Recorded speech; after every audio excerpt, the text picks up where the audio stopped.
according to veteran matchmaker and boxing insider Rick Glazer, the Deontay Wilder-Luis Ortiz rematch only did 138,000 pay-per-view buys. He says that the Terence Crawford-Amir Khan fight actually did more buys than this. And that fight was hardly publicized, whereas Fox and PBC heavily publicized Wilder-Ortiz too. Now it has to be said, Rick Glazer is not a fan of PBC, so it would be a stretch to try and act like this guy is impartial. But nevertheless, the fact that Fox and PBC haven't released their pay-per-view numbers, to me, is a little suspicious. Because if the numbers were good, surely they'd want to release them because it's good publicity.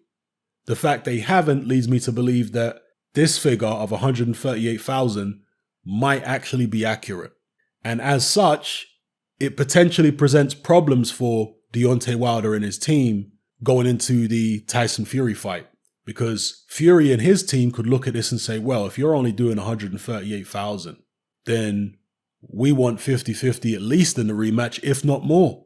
Because remember, their first Wilder Fury fight did, 350,000, something like that. Wilder's market value is supposed to have risen exponentially since then, theoretically, right?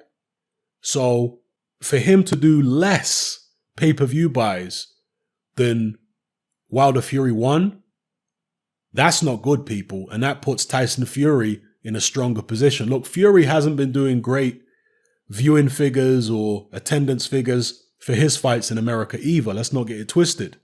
But as I say, that first fight between Fury and Wilder, 350,000 buys, whatever it was, and way, way, way lower for Wilder versus Ortiz.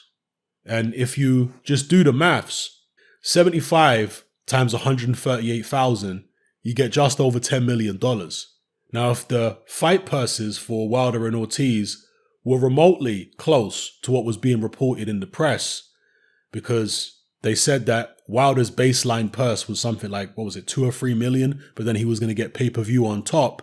And they were estimating that with pay-per-view on top, he might get 20 million. And for Ortiz, his baseline was like, $1 million or something like that. And with pay-per-view on top, they say he was getting 7 million. Well, if these figures here are remotely accurate, how on earth are they going to pay the fighters what they claimed they were going to pay them? Because 75 times 138,000 comes to just over $10 million. That is what you call a financial bloodbath. That is a monumental failure. That is horrifying from a business perspective. And you really do wonder what the top brass at PBC and Fox are thinking at this point, if these figures are accurate. Again, I don't know whether they are. This is not something which has been officially announced, but just, again, think to yourself. If the numbers were good for this pay-per-view, surely Fox and PBC would have announced them by now, because it's great publicity. But if you don't announce them, because look, it's not like the UK where nobody ever announces their figures. That's customary in the UK. Nobody announces them.